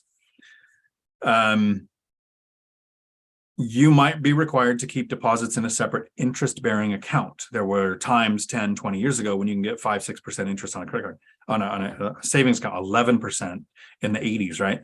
That was the tenant's money. That's not yours. That deposit is their money that you're holding on to for possible expenses when they move out. So know your local laws. You can make this as simple or as complex as you want to. Oh my word. Yeah. See, my account went from, I had an 8. Hold on 1 second. Let me see what I had here. Score history. Yeah. I had a 8. What is this? I had an 835 last month. I have a 786 this month. Right. It plays vertical pong, but the goal is to keep it above that 780 so that when Inspirian runs they're not going to see what we see on Credit Karma. right? Yes. There's No, the FICO, there's the 6 and the whatever system they're using. They're usually 20 to 40 points below what we see on Credit Karma. correct. So try to keep it up there so you get that 740 or higher for best rates. And I think right now it's 780 is their preferred for best, because that changes too. Yeah, that changed, I think, February 1. Good question from Rob here. Millennial Mike needs to Yes. do a video Mhm. what he's changing in his system now that he's gone through the lumberjack course, which would be fair. He's gone through the course. He was really detailed. He did the editing. So he got to literally kind of like when I narrated 15 conversations with real estate millionaires for Audible, I Mhm. picked up way more than going through it the first time, right? Yeah, Because I was trying to enunciate sentences and oh, that's what they meant by this. They didn't catch the first time. And here's 17 typos, right? So Yeah, I think interacting, sorry, go ahead. No, go ahead. Sorry. I thought you were- Interacting with you on a daily basis, I've changed things in my system almost constantly. Like my friends posting their thing, taking from your course and going, okay, here's how you actually do a listing with more results, better results, because I've only done it 4 times. How you change your electric sockets, for a tenant flip. I use that. So just literally, just like the people that watch our content, I think we exchange ideas with each Yeah, other. for sure. All the time. I don't know if I haven't figured out if I'm sending you a gift or an IED in the mail for suggesting Section 8 housing. Probably a gift. Nice. Well, the IED that hit me, I'm so old, we actually called it a landmine. Enemy Marksmanship Award. Yay. All Nighter Hider talks about we've got granite countertop slabs, $100 in San Diego. I usually go in, one time I had a friend doing a rehab and I went off Matt's advice, went and found a remnant from a large job that was saved the price. But at $100, I don't know that I'd even do much hunting beyond that. The installs there. Awesome. Yeah. There's to Hyder's point, there's a ton of places that have remnant. And so sometimes when we design a kitchen, we'll put a break in the counter length. The reason that we'll put the break in the counter length is because then you can get pieces of a remnant. So we'll actually do the remnant piece stove, remnant piece, and then like fridge on one side. And then if we just get one piece that we can do where it's like a smaller kitchen where it's just like a sink and like one cabinet to the right of it. We've designed those specifically that way in the triangle, the appliance triangle, but done it that way. So we've saved, instead of a $2,000 granite job, it was a $700 granite job or a $600 granite job. And it still looked just as beautiful. And I do appreciate when my friend was doing that, I was like, I'm absolutely going to help you, but I don't know anything. Let's call my friend Matt. It was fun. I was happy to do it. And all I did was I called 9 different vendors because I know what I'm looking for out of a granite company. Called 9 different vendors and I was like, you're safe if you use one of these 2. And then I offended somebody. So a good question here from Carrie. Yeah. A lot of these are good questions today. So thanks everybody for these questions. I appreciate it. Actually, I have a couple notes on some videos I want to make because of this. Cool. Do you guys like Venmo for a payment platform for rentals? Matt? Yeah. So I know that there's a lot of property management softwares that rail against Venmo as a payment apparatus. The fact of the matter is in my state, I don't know about your state, but in my state, if somebody pays partial rent, I can actually send them a note back in email saying, you've only paid partial rent. Your rent has not been paid in full. We will still be posting papers. We can do that. So we can take a partial payment and it doesn't stop our eviction so long as we notify them of said eviction. We have somebody who's playing a game with us right now and they're like, oh yeah, can I get your Venmo? Oh yeah, can I get your Venmo? I sent it to them 3 times in a week. They're not paying. They think asking for it's going to do anything. They're getting a love note this afternoon saying, congratulations, you owe me for January and February now. And now we're just going to pursue and make sure that you get tossed. Because now we're going to bill you all the accoutrement. We're going to send you all the late fees, all the everything. Again, inherited tenant. And the crazy thing is I found out that what they're actually paying me, it's a 3-bedroom unit and they're paying me like it's a 1-bedroom. So they're never going to find a replacement for that. And it was just a horrible move on their part. So when I saw the question was about Venmo, I would show you the paper, but it's trapped. I wrote down partial payment because that's always what comes up when it goes, is. how do you accept rent? So Yep. I accept rent as long as it does three things. I need to make this short.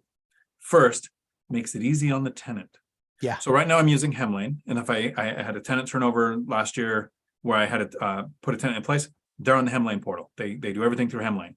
I am not going to take my tenant that moved into a unit in early 2000s that I purchased in 2021 and say, you have a flip phone, you've never been on the internet. I want you to learn how to use an app. I want you to put, I'm not going to do Venmo or whatever. She literally writes 6 checks every 6 months. I drive by there often, so I just stop by once every 6 months, say hi, to 5-minute conversation, grab the next 6 months worth of checks. It makes it easy on the tenant. Second, leaves a paper trail. So electronic paper, her checks, it's a receipt. Venmo, Apple Pay, Cash App, PayPal, they all leave an electronic paper trail. ACH, all of those. Third, I wanted to save me a trip to the bank. So those checks from her get deposited with an app. And then when partial payment stuff comes up, you have to know your local laws. So like Matt, as long as you respond with an email, which is admissible in court, that your rent is not paid in full. This doesn't reset the timeline on your eviction. From my attorney, based on the advice from my attorney who operates in the 2 court systems that I'm in, the email also has to include these funds are being held in an account and not used. So it's like a holding account. Partial payment doesn't reset the timeline on an eviction. So ask your local attorney what it's like in your court system and see how you need to phrase that in your email response if you ever get a partial payment, which I still have never done. Yes.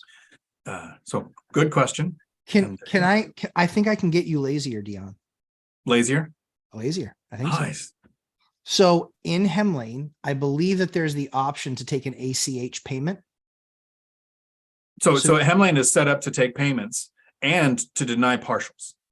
Right. So it's one of the things I like about it for that. But that's new tenants coming on board. Here's how you do a work order. Here's how you do a request or whatever. But your existing tenant, you could go in with her and set up an ACH, and you wouldn't even have to pick up those 6 checks anymore. If you wanted to. So this is going to sound extremely arrogant, and it's not meant to be.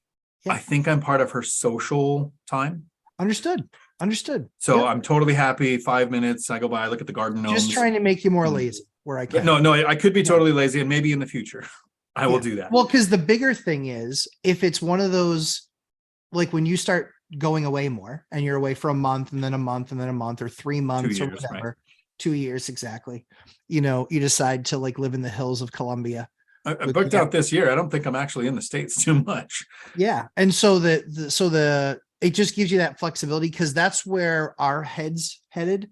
Because when we go out to Vegas for 2 or 3 months a year, what's our option? Like we got to have people paying online because we don't want to collect checks. Right. She's the only one I get checks from. Yeah. The rest are either Apple Pay, Venmo. I don't have any more for PayPal. There's a few ACH. The challenge with Venmo that most people or the bigger landlords hit is that you can only move 20,000 a month. Right. And there's a question here that All Nighter has on, is it taxed or not taxed? Venmo doesn't take the tax out. All Venmo does is report it. So everybody's all worried about, oh no, the government's going to know if I did a transaction over $600. Report your income. Right. Don't look at prison like the ultimate house hack and a great form of retirement. Actually avoid it by just reporting your income. And then I don't care if Venmo or Apple Pay or Cash App or anything reports a penny transaction or higher. Not to be political. I'm definitely not on the side that's supporting that, but I'm not worried about it. You can put it in friends or family so that it's a non-taxed event, but in order to be bankable, I actually want to report my income, and even reporting every penny of money that comes in, I still haven't paid rental income tax. So legally. I got audited once and I don't ever want to do it again. It was horrible. I got audited once. It cost me the $145 for the audit protection. They handled everything, and I never even actually, did I talk to that person? Yeah, for us it was signed a form. Yeah. That was what I had to do. I just didn't want to. I was just like, listen, here's all the info. Like, if we made a mistake, let us know and we'll pay for it. But I don't think we made a mistake because we drop off all of our information to the accountant and then we sign it. But if he made some error, he actually made an error That's why we replaced him 3 years in a row. He made an error. And I was like, dude, you're fired. Like he'd done great for 15 years. And then the last 3 just didn't do very well. Okay, I think unless there's questions coming in here, in general question from All Nighter Hider. Yes. Howdy. We could start now. And partial payment, yeah, there we go. Be accepted into an escrow. Okay, so you have to know your local laws on what would work. Yes. Yeah, for us, so Venmo is its own account. And so it sits there. So we just wouldn't move it into our account. So it would just sit in Venmo. That way we're not actually getting any benefit of it. And then I missed a super chat from Rob. Thank you very much. Oh. I appreciate that. That actually tells I'm YouTube that awful. somebody likes the content. Dion jinxing my housing crash. So let me jinx it one more time for you, Rob, not on purpose, but because there are now 100 people on the chat. Some people might have missed the beginning. And if you're not going to go back and listen to it on double speed, I totally understand. The point of this video really was to answer questions. I hope you guys understand why I like the live streams, because you get, what an investor keeps in their mind on a daily. But for a couple of years, every 2 days, there are Crash Bro channels, which are great at getting views. So kudos to them. Like, congratulations, you nailed how the algorithm works. And every couple of days, they have a new reason why there's going to be a crash, right? And it's something new, and here's a chart that makes it look really great. But for the last month or so, they've been talking about all the massive layoffs in tech, and that layoffs are going to cause a housing crash. Because if you're not working, unemployment doesn't make enough to make the payments. And so we're going to have forced inventory, forced sellers that becomes inventory. Inventory would cause prices to come down. I can follow their logic. It tracks. If we had massive layoffs, and tech is having pretty big layoffs, and a whole bunch of people couldn't make their payments and had to sell their properties, we would see a housing crash. They're right. The problem is tech is a really small portion of the workforce. And then I think it was, I forget where it is, one of the driver, I'm sorry to forget your name, but you mentioned that there are some manufacturers laying off near Detroit. So there are other things than tech laying off, but tech gets a lot of attention because they own the platforms that we get our information on. Mm-hmm. And then we see that we project job growth to be around 187,000. And the number comes in just a little bit high at 517,000. So unemployment, it is at 53-year record low. So we haven't seen unemployment at this level for 53 years. There isn't a massive unemployment wave that's causing a housing crash. We've had some tech companies. There are companies who will always be laying off. There's a portion of people getting laid off. But the gentleman who was talking about working in medical, and your spouse works in medical, and the shortage is real. I saw that comment earlier. Yeah. I'm sorry. I have memory issues with names, but thank you for the comment, because I agree. My sister's a traveling nurse, and she's like, every now and then she talks to me about the money she makes because nobody else is willing to work in the industry. Right. And I ran a truck driving school, and every company out there, there's ones laying off always because contracts change hands, sign-on bonuses, retention bonus, employee recruitment bonus. You find us an employee, we'll give you $1,000. Like, all of these ways to try to bring in people. And you can't go almost anywhere in almost any town in all of USA and not see now hiring signs everywhere. Yeah. But tech is laying off, so it gets a bunch of attention. So there could be a housing crash, and there could not be a housing crash. My point of the video was, I'm curious what they're going to use in 2 days to say, here's the reason why there's a housing crash. Because that last one that we were wrong on, like the 150 times before that every 2 days, that we're wrong. Some markets will crash. Some markets have crashed. Some markets are up 20%. So we have, real estate is local. The point we were making with this video is, if there's a crash or prices go up, it doesn't matter. And the proof is, I'm calling for prices to go up because I believe in inflation. I think we printed more money in the last 2 years than the last 200, and it's going to take more of the currency to buy the property. So prices will go up. That doesn't mean I think median price is going to go up or down. Matt gave a brilliant example because he's a math guy. I totally got it. I actually understood it. First time I've seen it explained in a way that made sense to somebody as dumb as me. But the high-end prices are going to come down. Yeah. Luxury stuff is the first to go, right? Which brings the median down. Yes. But those people looking for that $300,000 or $400,000 house are going to be paying $300,000 or $400,000 for that house. Right. They're not going to adjust. Median came down because the high end came down. The low end's probably going to keep going up because of inflation, like I said. So Matt is calling for prices to go down 5 or 10% median because that top comes down. Zuber's calling for flat. Now, you guys both have over 20 years experience, both smarter than me. I totally get it. I'm probably wrong with prices going up. I think we actually kind of agreed. The part of the market where I invest, those prices are going to go up, even though luxury can come down. So we're saying the same thing. Yeah. With you predicting prices coming down, with median coming down 5 to 10%, you're still buying. Like, that's the point we're making. The crash bros are saying there's a crash. Don't do anything. Here's your excuse to sit on the couch and watch Netflix instead of look at deals. And you feel justified by watching the crash videos. Totally get it. I understand the need for that, for the people who are looking for that excuse justification. But for the people that are thinking, I'm going to buy rentals and I'm actually going to do the work, take action, it doesn't matter what the market does. So, Rob, I'm not jinxing the housing crash. I'm saying that one reason they've been quoting for the last month didn't happen, just like the 150 before that. They will have a new reason next week, which is great, because every time, Zuber says this, every time a crash video comes out, 2% of the competition disappears. 80+% people expect a housing crash in the next year. That's a lot less competition. Yeah. So I'm not trying to jinx that. Yes.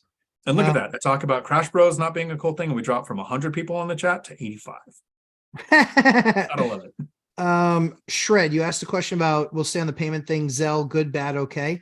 So like Dion and I agree on most topics. We want to make it as easy as we possibly can for our tenants to pay us. And so Zelle follows the same rule as Venmo or PayPal or any of this other stuff. You want to make sure that if you're getting a partial payment, that you're notifying that tenant that that partial payment does not stop anything that's in process, that they still owe their rent, that the late fees are still ticking. And you have to find out what that language is right for your state. I know what the language is right for my state. Dion knows what it is for his state. The other thing that I'll tell you too, because dovetailing off of this, Larry Chong, great question, which is allowing tenants to deposit checks into my account with my routing number. I do not do that. I am not giving out my account, my routing number, only because they could pay a partial check. I don't know what the money is that just showed up in my account. I don't get to see a copy of that check for maybe a couple of days, and I don't have any idea what it is. And they could do a partial payment. So I don't give out my bank account and my routing information to anybody so they can go put a check in because I don't know what they're going to put in that account. Is it $100? Is it full payment? Is it overpayment? Whatever. Sorry, you're still working, Matt. It's very sad to hear. That's all right. But that was actually you want it to be your choice. So that was just an ad on a motorcycle. It's okay. That's something I don't think I've ever done on the channel. I don't think I've ever shown my motorcycle collection. I love motorcycles. Love them. I actually gave my motorcycle to my brother. Of course you did. So I'll be in the market for one here soon. Well, when you I was just traveling too much. I live in Washington, and even in the good months, I wasn't here to ride. And I have a brother who lives in California who was driving like a 1984 Shadow something. Okay. Yeah, so I had mine was like 2 years old, and I was like, I'm not using it. Here you go. That's cool. Larry Chong, howdy. Hi, Dion and Matt. Do you allow tenants to deposit? Okay, that's the question you just did, right? Gotcha. Yep. Sorry. That's okay. Now I caught that was where the question came from. That's okay. I was trying to link as many payment questions together as I could. Yeah, perfect. Real quick. I have some that do deposits with your account. They do ACH, which took giving them, but I only have 16 units I can track. Like, I'm actually looking at my account every day. But ACH is okay because ACH basically comes into their account and pulls out the amount that you've designated.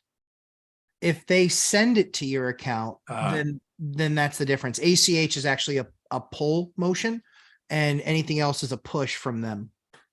Yeah. Tim, howdy. Thanks, Matt. Dion just got my first unit under contract. I know you both a bunch of credit. Matt, how do you handle bathroom rehabs when there is an iron claw foot tub? Oh, dude. Congratulations. That's awesome. I'm super pumped for you. Clawfoot tubs, that is a long-standing joke with me. I effing hate them. And every decorator on the planet walks in and goes, did you see it? It's amazing. It's a 1918 Chicago 5-foot. Look at the claws on the feet. It's amazing. And the finish, it's spectacular. And I'm like, take it out. They are the worst. They are the biggest issue with slip and falls. They are a nightmare. They are an absolute nightmare. And if you're going for a look, you can go for the look, but they are a nightmare. We come across them all the time. I have 8 of them that we've taken out and sold. We sell them off. And just so you know, a 5-foot is common. A 4-foot is very expensive and a 6-foot is very expensive. So if you find a 4, I mean, who's going to use this knowledge?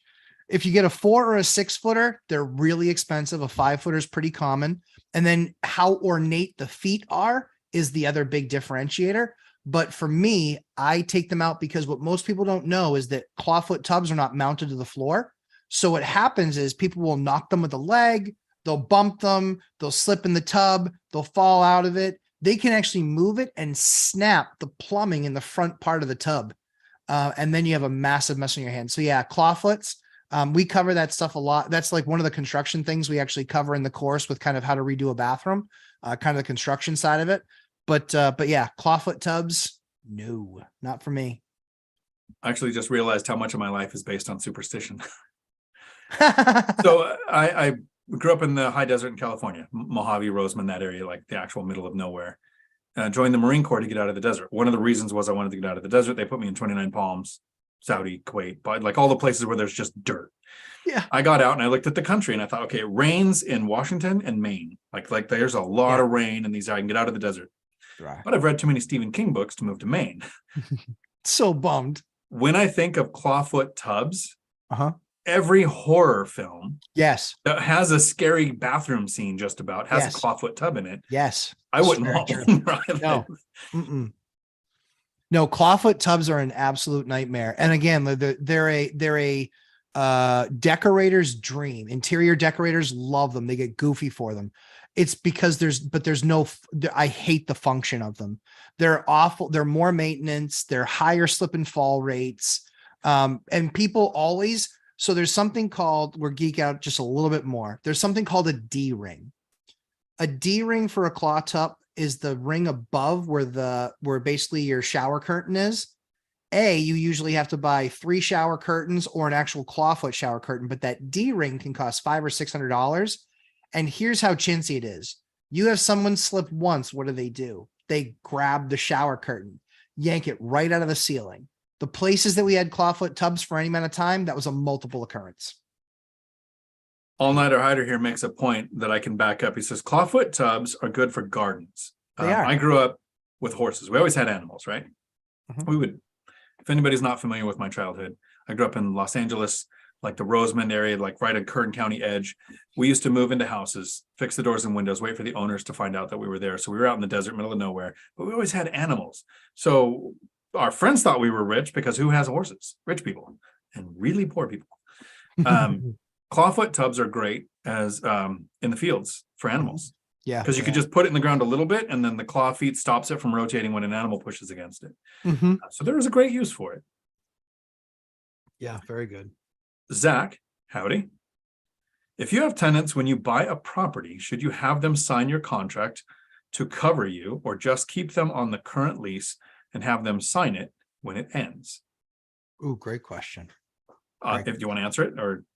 Well, I know that we're a lot alike on this one too. I want to try people out. I want to test drive them as tenants. Do they call me when light bulbs go out? Are they at all self-sufficient? Do they whine about the slightest thing? When they let me know that there's a problem, do they then text me every 10 minutes when it's even not an emergency?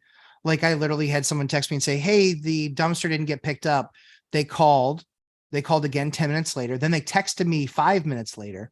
I got it. What do you expect me to do in 25 minutes? Like I've got to call into the dumpster company. I don't know why they didn't pick it up. And so what I will tell you is you're better off spending time the next 60 to 90 days evaluating them as a tenant. If they have a lease existing, you can mutually terminate it. But in most cases, you're not going to do that because you probably want to raise rents, is my guess. But you also just want to get a feel for them as a tenant. So for me, I'll usually let the existing lease run out. And then if they were good, then we'll binder strategy them. And if they weren't, then we'll just give them a big rent increase or just let them know that we're going to give them a notice to vacate and they have 60 days or 30 days. That's what we do. So the simplest answer, Zach, is you don't really have a choice. Yeah. Matt, you mentioned you can mutually terminate it, but that's actually rare if you're trying to raise rents, right? Agreed. If there is an existing lease on a property, you can't force the tenant to change it. Correct. You can mutually agree if you suggest something and they agree to it. But if they have an existing lease, you are bound by that lease because the lease is between tenant and property, not tenant and who owned the property. So at the end of that lease, you can then do a new lease. You can mutually terminate it if you both agree to it. But if the tenant comes back and says, they forced me, you lose the court system in the court system. If it's month to month, Matt makes a great point. I don't want to make any big lease changes or commit to a year-long lease right at closing because you didn't get to vet that tenant. You didn't run their credit. You don't know their work history, their eviction status. Right. You don't know if they do the 3 things that matter to an owner. Me, right. Pay on time, not call me for trivial things, and I don't get noise complaints. But 2 months later on a month-to-month contract, that's when I'll use the binder strategy, which if you're new to my channel, that's an idea where the tenant actually asks us to raise the rent. Business Insider has an article coming out on it tomorrow on can you use it with property management? Can you use it with housing Section 8? And what would you do if you had over 100 units like Matt does? So that strategy works in a bunch of different formats. It's actually PAR Section 5, Module 5. Module 5, landlord's course on ways to apply that. So you're bound by the lease. I wait 2 months to do it. Also in those 2 months, one of the reasons why I like to wait is that gives me a chance to kind of impress the tenant. They've probably been ignored. It's one of the reasons why the previous owner sold is they didn't raise the rents. They didn't take care of the place. They weren't making enough money to do stuff. So I go in, I put coded locks so they don't have keys anymore. It's kind of a tech upgrade. I put in motion sensor LED exterior lights. So it adds to the safety, lowers their expenses because LED is less expensive than what's normally there. And I'll ask the tenant, if you own this place, what would you fix? What's the first thing you would do? And it's usually been something small. They've asked for a screen door or to replace a ceiling fan or something small. So you spend $100 or $200. Now the tenant has the perception that you're actually going to take care of the place, making the binder conversation go a lot better. For sure. Yeah, for sure. It's a good question. And I want to do a short on that too. No, I agree. Yeah, one of the things that we introduced, one of the things that's in the course is we do a tenant introduction letter, kind of like a tenant detail letter. And that way they know who we are, what we do, how we do it. We solicit them to give us information about the unit. So we know. And then we had this one guy who just like complained, like wrote a 2-page letter complaining. I was just like, I don't think you're going to last. And the funny thing is he complained about all these things in his unit that were all things that he created the issue. It stinks like cigarette smoke. Okay, I don't smoke there.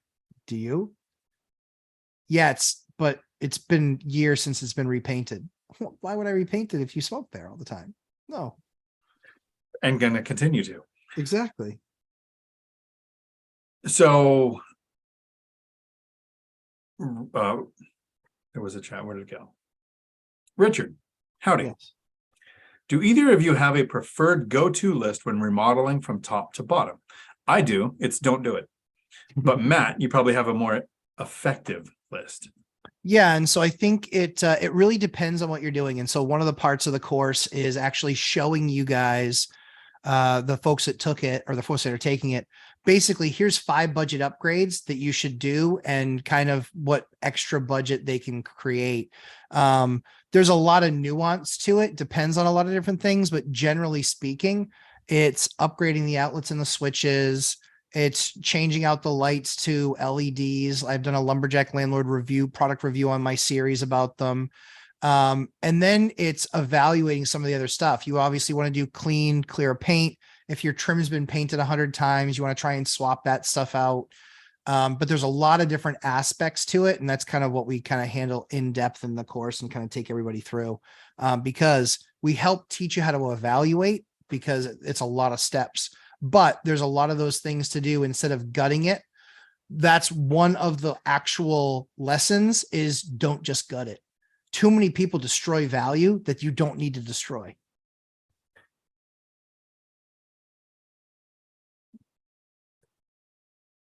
One of the important things with rehabs that I don't hear talked about too much is the chronology of work.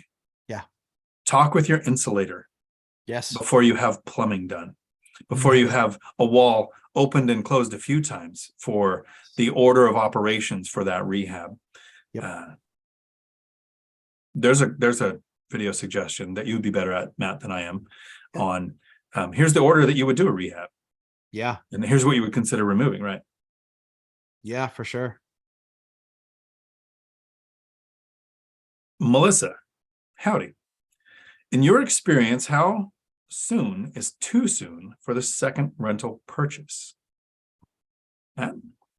That's a tough one. I did one, and then I did one, I think, within 90 days after that. But the one that I bought was pretty well done. It needed a little bit of upgrade. We did that. We had tenants go in, and then the next one was just amazing. And so it was just a matter of buying the great deal. That's really, there's no hard and fast rule. Yes, do this. No, don't. The only thing that I will tell you is I did them that close together, and my rule is now I won't do three.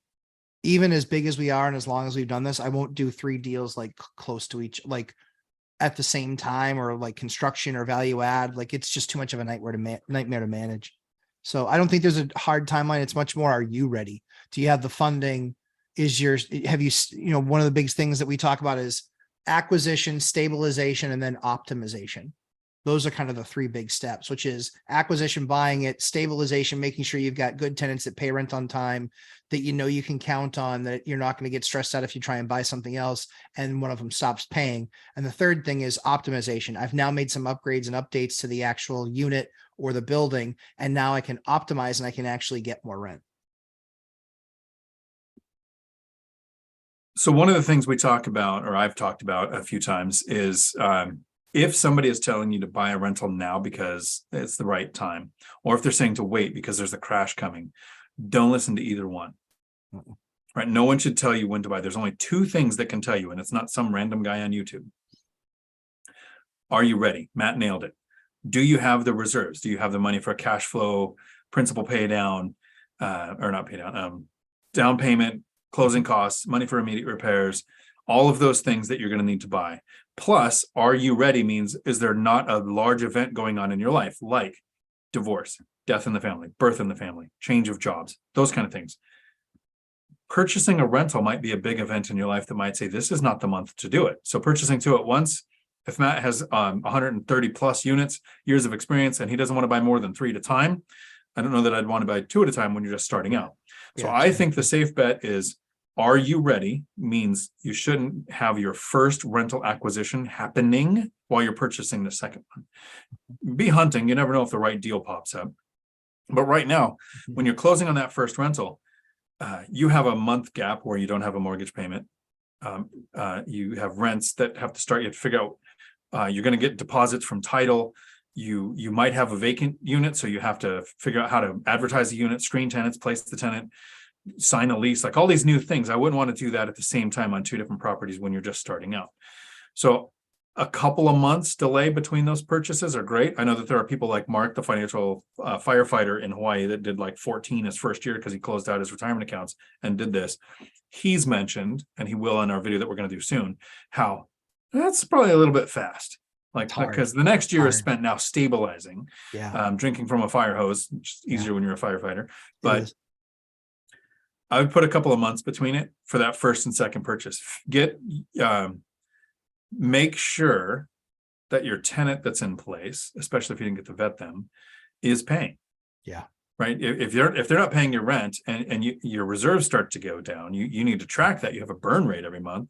Yeah. It's a little harder to buy the next investment when your burn rate is reducing your funds than when your cash flow is increasing. No, right. Even flat or increasing is better than a burn rate happening. So good question. Put a couple months between it. So the first thing is, are you ready? Sorry, Matt. The second thing is, did you find the deal? Right? Like, if you found a great deal, okay. But just because you closed on one and you have everything ready, and there's nothing going on in your life, and you have all these funds and they're sitting in the bank, burning a hole in your pocket, that doesn't mean you go out and buy something. Right. Until you find a great deal or a good deal or a base hit in your area. Go ahead, Matt. Agreed. So I completely agree with that. CJ Underwood had asked, do you guys have octopus gravity furnaces in your market? Usually wrapped in asbestos, rip and replace or let it run. So I don't mess around with asbestos stuff. I would let it run.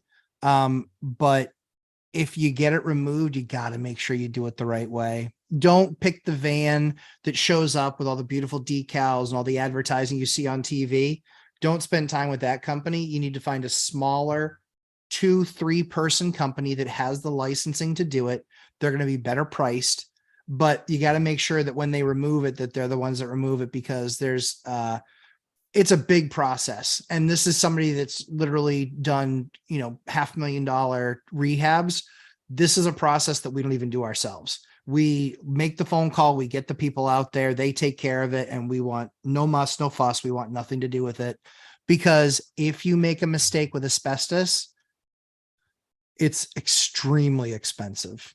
So just hire the right firm, make sure that they have all their licensing and that you're taken care of, because asbestos has to be, when you have an asbestos removal, you actually have to register it with the state.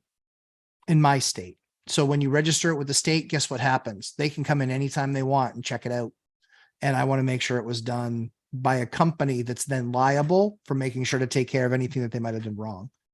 I think it's a bit more prevalent on the East Coast than the West Coast, because you have at least 100 years growth on most buildings, or age on most buildings. CJ, if you look at my feed on Instagram, there's one in there of an asbestos covered furnace. We've actually left it there, and we will probably just literally like build a box around it because it's not being used. But we don't want to play with it at all, only because I got a quote to remove it. It was $9,000. It adds this much revenue to the building, adds me nothing.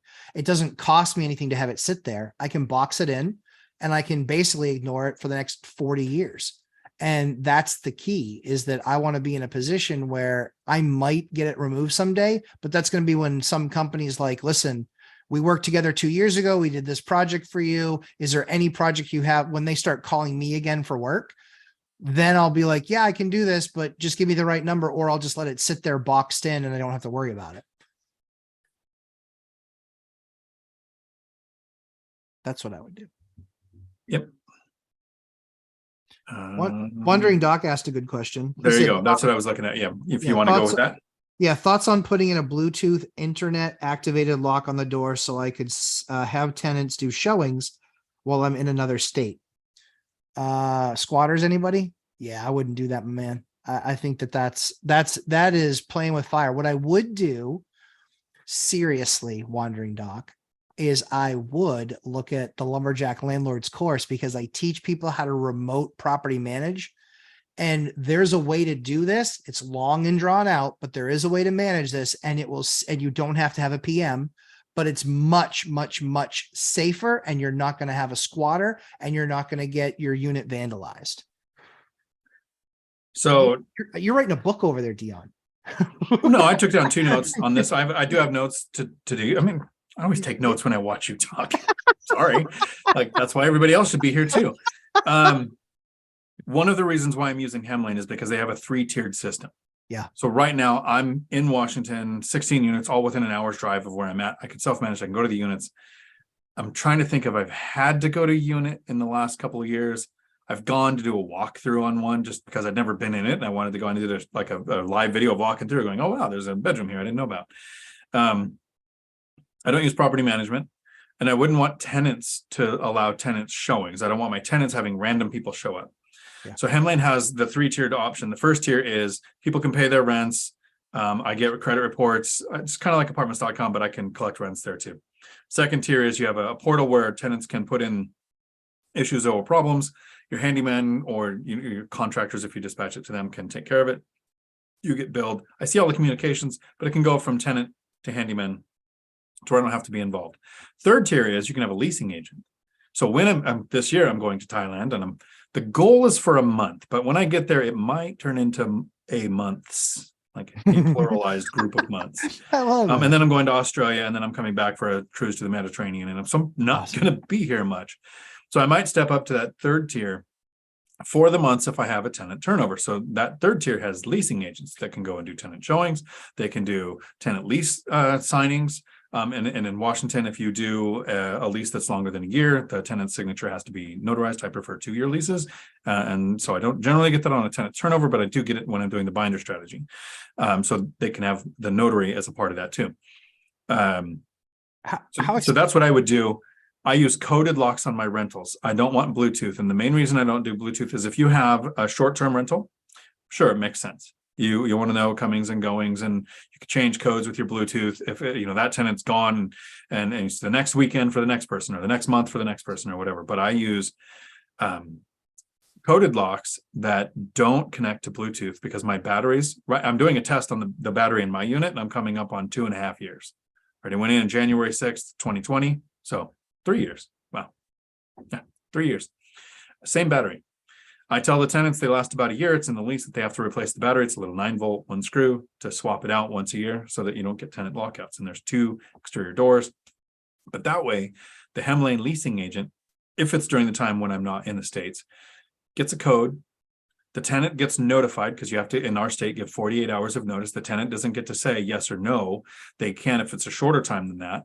But if they're moving out and you're doing tenant showing, it's probably not going to be a problem. If you have a combative tenant, you'd probably want to not handle it this way. You might want them out before you do showings. But that's my plan, is to have the hem lane person do that when I'm not here. You can do.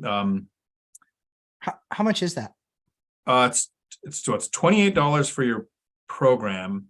If you use the code DION, you get 10% or 20% off your first year, and then $2 a unit for the base.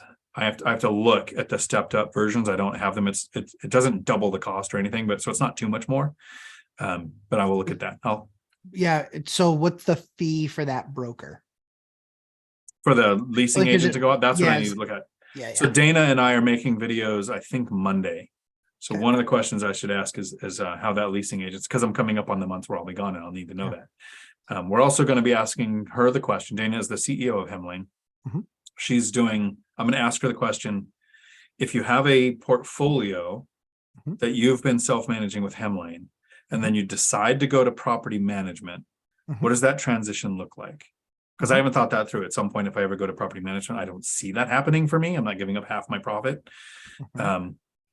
But usually property managers will force you onto their system. Correct. Right. So that's what I want to find out, and what her experience is. She has 18,500 units. I'm sure there's been people that have done it. And what has that been? And she might go, yeah, they just drop off. They no longer use our system or something. But I'm not going to put words in her mouth. I want to see what she says on Monday. Yep. Yeah, I agree.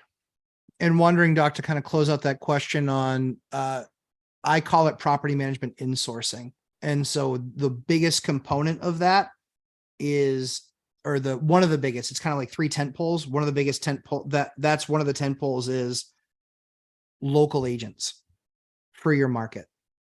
Because everybody's willing to take a month's rent. The question is I've proven that I can actually get agents that are decent to work by the hour on the asset to just show up and do like an open house. Drastically reduces cost. So it's just an opportunity to see what strategy fits you best. Exactly. We're probably going to be wrapping this up here. Coming up on 2 hours. One of us is still working. I don't know how long that's going to keep going though. Hopefully not much longer.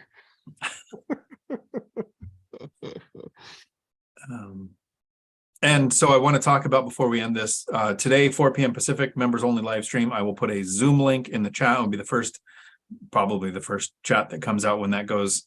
And you can join the Zoom. We can look at your market. We can look at deals that your agents are sending you. We will look at deals that my agents are sending me. And we will talk through like stream of consciousness. Here's what I'm looking at. Here's what, if you're going to list a property, what I looked at first. And we'll see what we kind of find. The best membership value on the internet is yours. You're like $6 a month, right? Like it's less than 5. So like that's ridiculous. There's 2 tiers. I did a cheaper one and then one that's like $4.99 or whatever. It just depends on how much you want to support. There's no real difference yet. There might be someday, but not today. The reason I've explained why I've done the live streams that way, the members only, is because it's going to be looking at emails. And if somebody logged into a live stream right now and we're talking about a housing crash, we're talking about answering questions live one-on-one, people might watch this. But if we're watching somebody look at their emails and say, here's what I think of this deal, YouTube would kill my channel. But the members know, okay, this is what I'm going to the video to watch. So it works better.